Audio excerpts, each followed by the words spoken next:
ឈ្មោះអ្នកដែលគេពលីជីវិតណាមុំពេលជាជាមួយនឹងកូនមកគាត់បូជាជីវិតដើម្បីប្រទេសបារាំងណានេះគាត់ណាកន្លែងដែលគេធ្វើសក្តំណាងការពលីរបស់ពួកគាត់ណាតាំងគេធ្វើតាំងឆ្នាំ1914ដល់ឆ្នាំ1930ជាងណា30ជាង740មានឈ្មោះច្រើនលើនឹងសាច់ឈ្មោះនេះធ្វើនៅចំកណ្ដាលក្រុងគេដែរសម្រាប់ប្រជាជនគេ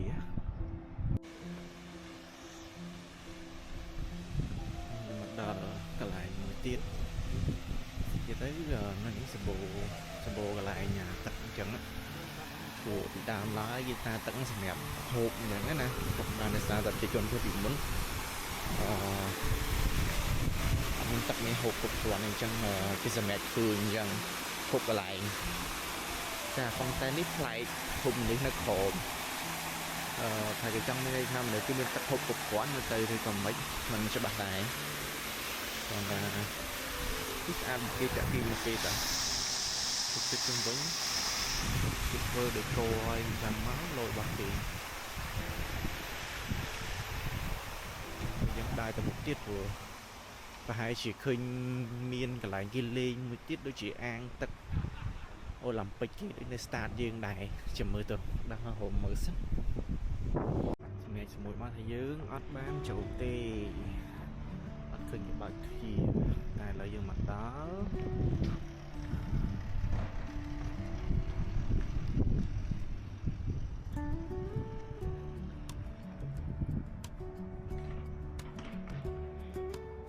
ដូចនៅអ៊ីតាលីបាទទេសភាពទៅអ៊ីតាលីគេធ្វើអាគារកោងអញ្ចឹងណាកន្លែងផាកគេដែរតែគេធ្វើដូចរបៀបនៅអ៊ីតាលីអញ្ចឹងណាឥឡូវនេះយើងចេញពីកន្លែងវិញយើងទៅកន្លែងទៀតដោយសារយើងមានពេលតែមួយថ្ងៃទេម៉ោង5យើងត្រូវចេញទៅម៉ាក់សីវិញអញ្ចឹងយើងដើរបន្តមកទៀតឥឡូវនេះនៅនេះគឺមានទន្លេមួយដែរឈ្មោះទន្លេ Les ដល់នៅមើលជាហើយឈ្មោះហ្នឹងឯងវិញតែទន្លេនេះអត់ធំបានទេទន្លេតូចដែរវាមិនធំដូចទន្លេនៅក្រុងផ្សេងទេមិនល្មម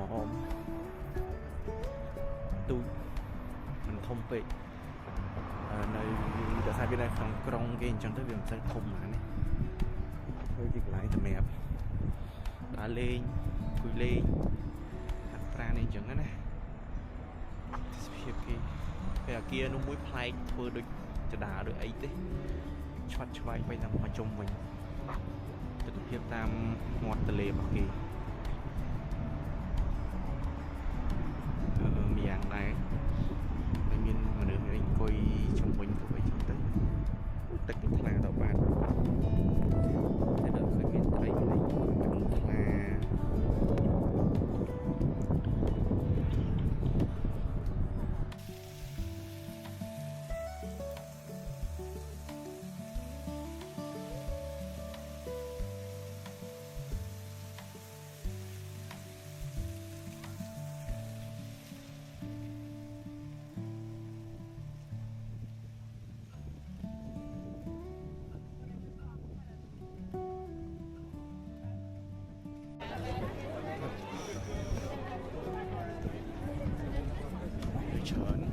ច្រើនទីប្រជុំជនគេ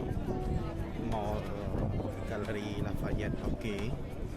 នៅឆ្នាំទៅវិញទៅមានឥឡូវមានច្រើនសារវិញគេដើរលេងពេលសៀលហើយ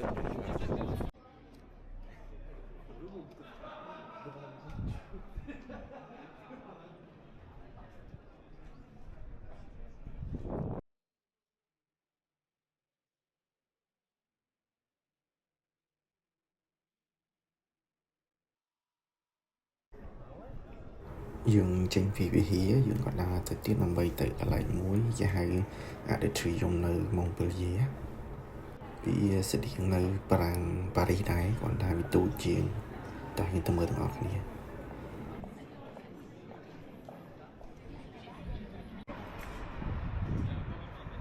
នេះយើងមកដល់ Atrium ហើយបាទ Atrium នៅ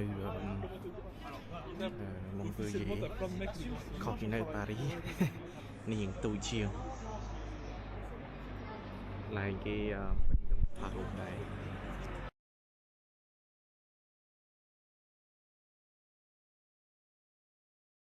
តួពីដើរលេងមកឲ្យអស់នេះចិត្តអស់មកយើងត្រូវមកចាំនៅ stick